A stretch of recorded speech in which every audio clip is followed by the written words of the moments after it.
Ranawat diet में आपका स्वागत है। जय श्री रामकृष्ण। आज आपको बता रहा हूँ हृदय रोग में उपचार। उसके बारे में पहले ये अध्ययन और जानना जरूरी है कि हृदय रोग के उपचार में उसकी प्रकार, उसकी गंभीरता और व्यक्ति के मनोशारीरिक स्थिति क्या है। इस स्थिति के बाद में जो लाइफस्टाइल बदली हुई है उसमें किस प्रकार से बदल कर उसे ठीक किया जा सकता है। इसमें आप देखेंगे कि विभिन्न प्रकार की जो चिकित्सा पद्धतियां हैं उससे निदान किया जाता है, जिसमें सर्जिकल हो सकता है, दवाइयों से हो सकता है। पर यहाँ पर मेरा कहना यही है कि सावधानी विशेष कर रोग उत्पत्ति के कारणों का निदान होना चाहिए, रोग का निदान नहीं, रोग के कारणों का निदान होना चाहिए, जिसमें लाइफस्टाइल डिजीज़। पहला हमारा कहना यही होता है कि लाइफस्टाइल जो आपकी बदली है उसमें बदलाव की ज़रूरत है। वो अगर आपकी बदलाव हो जाएगी तो आपको ये दिक्कत नहीं होगी। लाइफस्टाइल में अगर निषेध के रूप में अगर आप देखा जाएगा तो खाने में अत्यधिक वसा, अत्यधिक नमक और इसी प्रकार से अत्यधिक कार्बोहाइड्रेट वगैरह जो खाया जाता है उसमें ध्यान देना बहुत ज़रूरी है। और आजकल शर्करा युक्त भोजन भी, मीठा बहुत खाया जाता है, तो उसके ऊपर पाबंदी होनी चाहिए। अब प्राकृतिक भोजन के बारे में भी बताया जाता है कि आपको भोजन लेना है प्राकृतिक के रूप में, या जो खाद्य रूप में आप भोजन लेते हैं उसमें उसकी न्यूट्रिटिव वैल्यू क्या है। कई बार ये होता है व्यक्ति को ये पता नहीं होता है कि उन्हें क्या खाना क्या नहीं खाना। कुछ लोग ये बता देंगे कि ये भोजन करना है, पर उस भोजन में आपने क्या लिया ये पता नहीं है। जैसे आप बता देंगे कि 1 कटोरी रायता लिया, 1 कटोरी दाल ली, 1 कटोरी चावल लिए, 1 कटोरी जो भी सब्जी बनी है, गोभी है, आलू है, तो उसमें से हो सकता है आप कह दोगे कि हमने आलू को छोड़ दिया है, चावल को छोड़ दिया है। पर आप जो दूसरे भोजन कर रहे हैं उस भोजन में आपके पोटेशियम की मात्रा कितनी है, जो एक महत्वपूर्ण होता है। पोटेशियम अधिक भी हो सकता है, कम भी हो सकता है। जब पोटेशियम कम होगा तो हो सकता है कि आपके मस्कुलर कमज़ोर हो सकते हैं। इस प्रकार से बहुत सारा अध्ययन है जो एक डाइटिशियन ही बता सकता है कि आपको भोजन क्या लेना, क्या नहीं लेना है। हृदय रोग के साथ में अगर डायबिटीज़ है तो बड़ी सावधानी और सतर्कता का विषय है। ये लाइफस्टाइल अगर आप में जो सतर्कता आ जाएगी, जागरूकता आ जाएगी, चेतन अवस्था में अगर आप अपने भोजन को गुणवत्तापूर्वक लेंगे तो बीमारी आपके नज़दीक नहीं आएगी, अन्यथा नियंत्रण में रहेगी। जो विभिन्न प्रकार की पैथियां हैं उसमें वैकल्पिक चिकित्सा क्या क्या है वो मैं आपको बताऊंगा। ये सब जानने से पहले अगर आप मेरे चैनल पर नए हैं, चैनल सब्सक्राइब करें, वीडियो लाइक करें, अधिक से अधिक शेयर करें। मैं डॉक्टर गुना सिंह राणावत, साइकोलॉजिस्ट और डाइटिशियन, आज आपको बता रहा हूँ हृदय रोग में उपचार।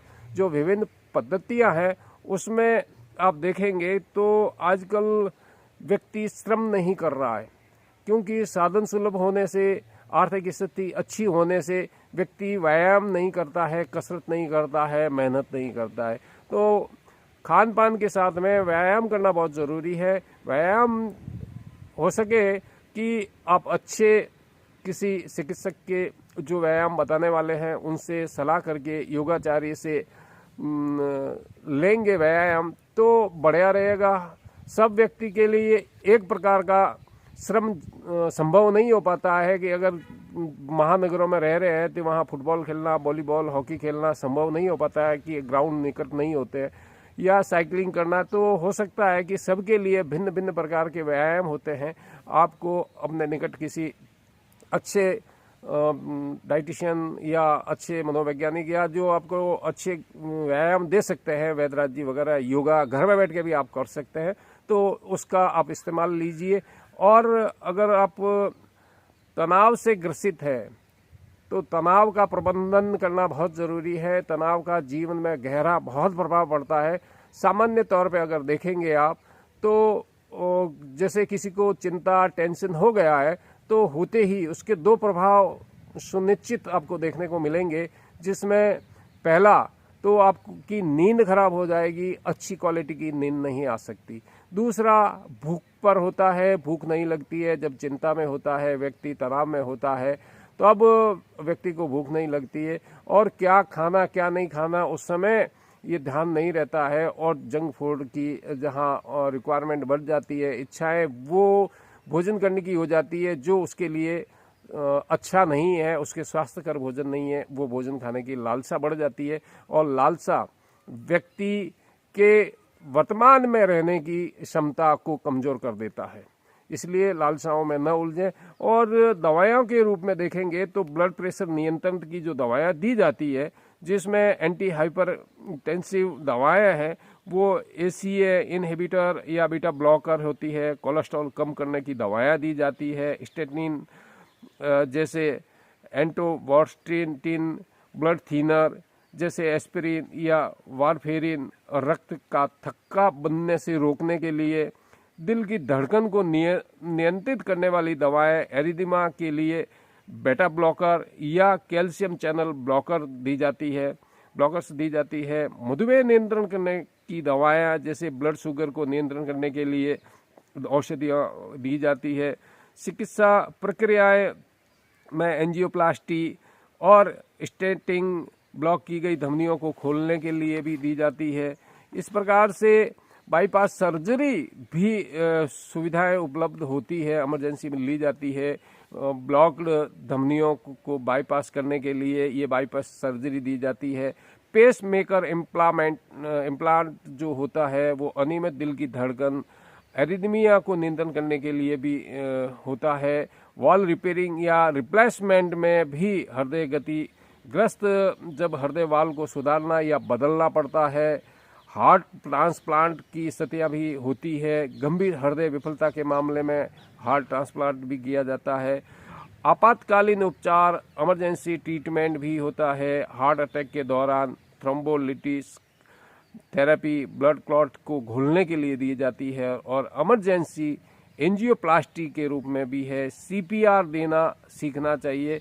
कार्डियक अरेस्ट जीवन में बचाने के लिए CPR के बहुत सारे वीडियो आपको देखने को मिल जाएंगे। ऐसा वीडियो होगा, मैं भी आपको उस समय पे आने वीडियो दूंगा। CPR सीख लेने से काफ़ी फायदा होता है। और इस प्रकार से वैकल्पिक चिकित्सा में आयुर्वेदिक है, योग है, हर्बल उपचार है, तो ये सारे डॉक्टर की सलाह से आपको लेना चाहिए। यूट्यूब पे जितने भी वीडियो देखेंगे, ये एक ज्ञान है, ये इलाज नहीं है। आप जितने भी आप यूट्यूब पे वीडियो देख रहे हैं या आगे देखेंगे तो ये सारा ज्ञान है, ये उपचार नहीं है।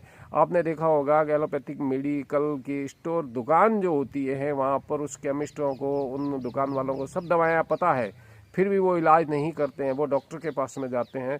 तो ज्ञान होना अलग बात है, उपचार करना एक अलग चीज़ होती है। तो ये नियंत्रण रोकथाम करेंगे, नियमित जांच होना जरूरी है। ब्लड प्रेशर, कोलेस्ट्रॉल, शुगर समय पर आप निगरानी रख सकते हैं, लैब में टेस्ट करवा सकते हैं जिससे आपको पता चल जाए। तो इस प्रकार से हृदय रोग के इलाज में आपको सावधान होने की आवश्यकता है। ये बीमारी बहुत घातक है। परिवार में किसी सदस्य की हो जाती है तो परिवार के सदस्य में एक प्रकार से स्ट्रोक यानी कि पक्षाघात, लकवा होने की संभावना होती है, या व्यक्ति के चले जाने की जो एक दुख होता है। परिवार में कमाने वाला अगर इस प्रकार से हो जाए तो उस परिवार की स्थिति वही परिवार वाला जानता है। इसलिए सावधान रहें, सतर्क रहें। अगर आप कोई सार्थक टिप्पणी करेंगे तो सार्थक टिप्पणी का जवाब दूंगा। मिलते हैं नए अपडेट वीडियो में, तब तक के लिए जय हिंद, स्वस्थ रहें, मस्त रहें।